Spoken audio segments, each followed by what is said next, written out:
Palakasan na lang talaga ng loob at binitbit ko na tong aking printer kesa naman maubos ang pera namin pagka merong kailangan i-revise sa aming research paper. Isa pa nga ito sa mga kaganapan bago ang tuluyan naming pag-success sa pictorial namin for graduation. Syempre, isa sa mga major requirement namin ay yung aming ngang thesis. At sa buong buhay kong nag-aaral, first time ko lang maranasan yung pumasok ng may bitbit na printer at never kong na-imagine na sasapitin ko yung ganto.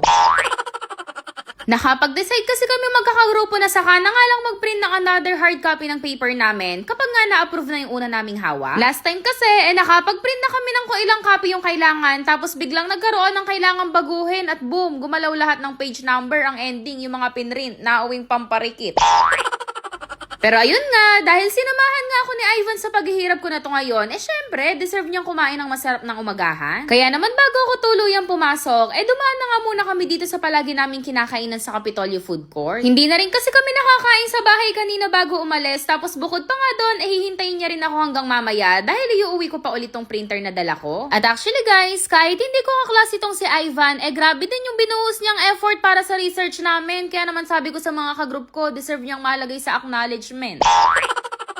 Anyway, fast forward, nagkita na nga kami nitong si Raven tapos dumiretso na rin kami sa pagpapacheck ng unang hard copy na hawak namin para malaman nga namin kung meron pang mga kailangan baguhin. At finally nga, sumakses na ang mga beshi nyo dahil na-approve na nga tong hawak namin. Kaya naman pwede na kaming mag-print ulit kung ilan pa nga yung kailangan. At nung mapapirmahan na namin lahat ng kailangan para sa signatories, nagdiretso na sila ng pagpapa-hardbound tapos kinabukasan na ulit namin dinala dito. At pagka ganito na yung hawak mo, talaga namang mapapakanta ka na lang na From sprinkler splash, here from ice splash, I gave my blood to this.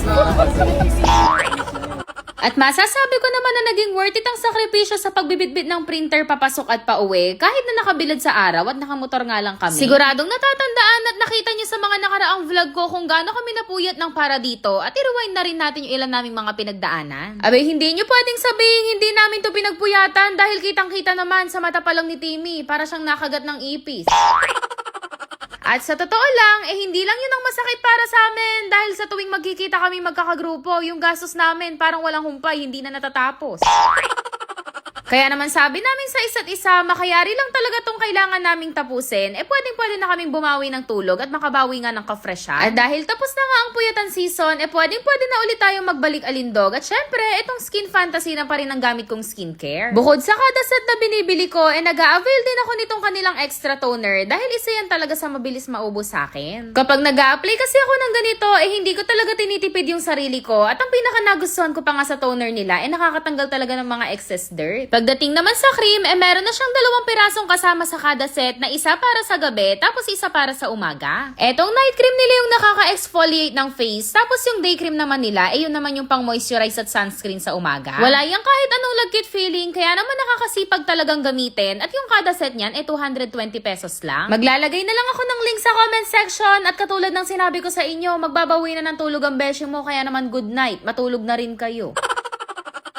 Meron pa nga akong gustong i-share sa inyo pero paalala nga lang na para lang to sa matatanda at mahigpit na ipinagbabawal sa mga bata. Ito nga pala ang PH Lago kung saan napakarami mo talagang laro na pwedeng pamilian. Pero bago yon, syempre kakailangan mo munang mag-register at ilagay lang ang mga sumusunod na info. Once na meron ka ng account ay pwedeng-pwede ka na nga rin makapag-deposit dito pero paalala lang din na para lang to sa may mga extra at libangan lang din. Ang pinaka-paborito kong ilalaro dito ay itong Super Ace na alam ko namang alam na alam nyo na rin o mas kilala nga sa tawag na scatter. Sobrang dalas ko kasi talaga ditong makatanggap ng mga free spin lalong-lalo na kapag nakaka-combo ko. Katulad nga nito na meron ulit akong 10 free spins. Sobrang swerte lang din dahil minsan nga hindi ko na namamalayang sobrang laki pala talaga ng ibinibigay sa aking combo dito. At yan talaga ang reason kung bakit din mabilis akong makaipon. Katulad nga nito na sa 10 free spin lang sobrang laki talaga ng napanalunan ko. At syempre, pagka ganyang nabibigyan ako ng jackpot nagwi-withdraw na kaagad ako. Magbabind ka lang dito ng account para doon na nga pumasok yung panalo mo. At dahil medyo malaki talaga yung napanalunan ko, mamimigay nga ako sa mga magre-register sa link na nasa comment section ng video. Syempre, kasama ng photo proof sa baba, ilagay mo na rin yung GCash number mo dahil hindi naman manghuhula ang beshi mo. Babay na muna at salamat sa mga nanood!